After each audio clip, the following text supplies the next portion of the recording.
The sun beats down on the rugged hills of Argolis, turning the dust into a fine, blinding haze. A traveler pushes upward, boots sliding on the loose, sun-baked shale of the steep path. Every step is a struggle against the incline, the air growing thick and still as the slope levels out. Then, the path ends. The traveler stops, chest heaving, and looks up. Two massive stone lions emerge from the rock, their heads long since eroded by time, yet their bodies remain locked in a permanent, silent vigil. This is the Lion Gate. The scale is impossible. The stone blocks, stacked with terrifying precision, dwarf the figure standing at their base. There is no sound here, only the weight of centuries pressing down from the lintel above. This was the threshold of a warrior king. The traveler reaches out, fingers tracing the cold, weathered surface of the stone. This is Mycenaean, the heartbeat of a civilization. Beyond the gate, the true nature of the citadel reveals itself. These walls were not built for beauty or light. They were built for survival. To the south, across the sea, the Minoans lived in open, airy palaces, their structures sprawling and fragile. Here, the Mycenaeans chose a different path. They stacked stones of such immense size that they defied the logic of human labor. These are the cyclopean walls.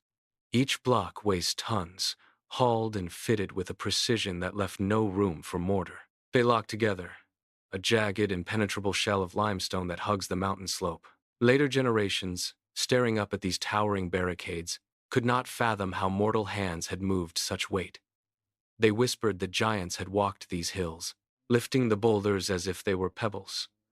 The stones are scarred by time, pitted by rain and wind, yet they hold their ground. Every seam is a testament to a society that lived in constant, calculated readiness. This was a civilization that did not just occupy the land, it fortified it against the world. The path deepens, winding past rows of stone foundations until the citadel opens into its inner sanctum. The air here changes, losing the sharp bite of the mountain wind for the stagnant, heavy stillness of a room built to hold power. At the center of the citadel stands the Megaron, the political heart of the kingdom. It is a hall of stone and timber, anchored by a massive, circular hearth that dominates the floor. This is where the Wanax sits. He is not a king of distant golden thrones, but a ruler of proximity and command. The Wanax occupies the space beside the fire, his eyes fixed on the network of palace kingdoms that stretch across the horizon toward Pylos and Thebes. He manages the flow of resources, the movement of bronze, and the readiness of his people. Every decision made at this hearth ripples outward, dictating the logistics of a society that views the world through the lens of military order. The authority of the Wanax was not merely spoken, it was etched into the very earth of the palace. Archaeologists digging beneath the collapsed ruins uncovered thousands of small, sun-dried clay tablets. These are inscribed with Linear B, a script that serves as a silent ledger of a civilization obsessed with control. Each tablet is a snapshot of an economy driven by absolute readiness. The scribes pressed sharp reeds into the wet clay, recording the precise counts of grain stored in the silos, the number of chariot wheels waiting in the workshops, and the exact weight of bronze allocated for armor. There is no poetry here, no grand myths, only the cold, hard math of survival. They tracked every resource with a relentless, systematic precision that spanned the entire kingdom. The tablets reveal a society that functioned like a machine, where every worker, every weapon, and every harvest was accounted for in the palace archives. This was a culture of inventory. The reach of the citadel extended far beyond the rocky hills of the mainland. While the scribes recorded grain and bronze within the Megaron, the kingdom's influence flowed outward across the sea. Ships departed from coastal harbors, their holds packed with the products of a thriving, ambitious society. Archaeologists have unearthed distinctive Mycenaean pottery in the tombs of Egypt, the coastal markets of the Levant, and the bustling ports of Italy. These artifacts are not merely decorative. They are the physical markers of a sophisticated trade network that spanned the Bronze Age world. The Mycenaeans were master brokers, exchanging their fine textiles and crafted goods for the raw materials they lacked at home. They navigated the currents with precision, turning the Mediterranean into a highway for their interests. This was not a culture of isolation, but one of aggressive expansion and connection. Every jar found in a foreign land tells a story of a merchant or a diplomat navigating the complexities of distant empires. They understood the value of their own craftsmanship and used it to secure a position of dominance in international trade. The sea was their bridge, and their ambition was the fuel. Beyond the ledgers of grain and the routes of trade, a different kind of history took root. It is a history written in blood and song, immortalized in the epics of Homer. The Trojan War looms over the Mycenaean story, a conflict that modern archaeology suggests was grounded in the harsh reality of their expansionist drive. Whether or not a wooden horse ever breached the gates of Troy, the scale of the campaign matches the sheer ambition of these warrior kings. They possessed the naval power to project force across the Aegean, and they had the resources to sustain a long, brutal siege. The myths are not merely stories. They are echoes of a society that viewed the world as a prize to be taken.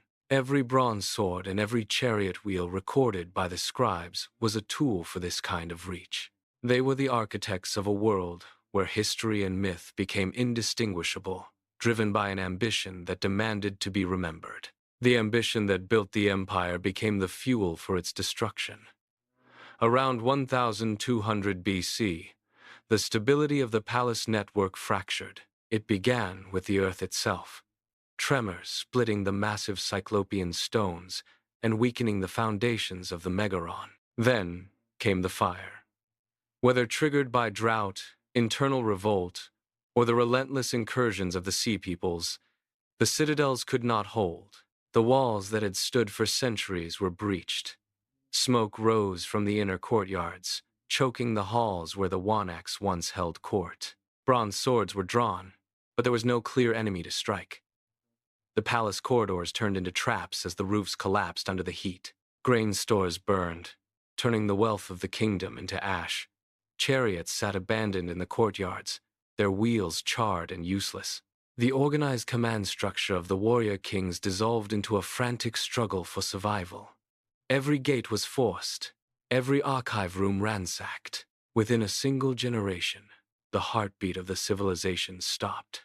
The palace network did not just decline, it shattered under the weight of a sudden, violent transition.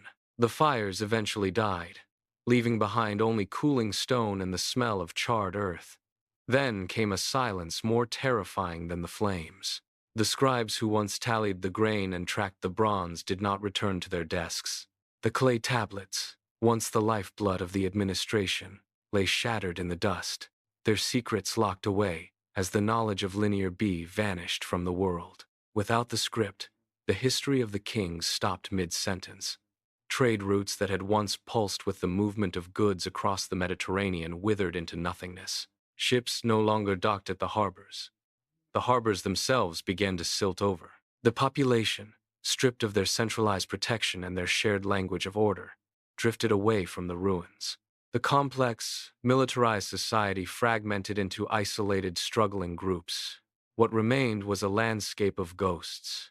The world they had built was not just broken, it was erased, leaving the survivors to wander through the ruins of a legacy they no longer knew how to read. The sun dips behind the jagged peaks of Argolis, casting long, sharp shadows across the broken stones of the citadel. Where once the air vibrated with the commands of kings and the rhythm of bronze-shod feet, now only the wind moves through the gaps in the masonry. Yet, the silence is deceptive. Beneath the dust and the scattered rubble, the core of this civilization did not perish. The myths that defined their heroes, the tales of gods and warriors, survived the collapse, passed down through generations of voices, until they were etched into the epic poetry of a new age. The architectural ambition that raised these cyclopean walls became the blueprint for the temples and public spaces of classical Greece.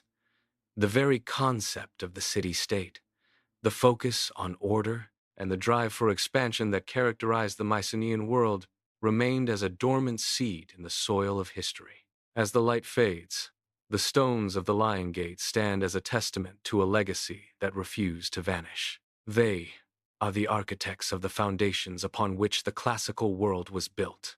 From the ruins of the Bronze Age, the echoes of this warrior culture traveled forward, shaping the philosophy, the art, and the political structures that would eventually define the trajectory of Western civilization. The sun sets on the ruins of Mycenae, but the civilization they forged continues to resonate.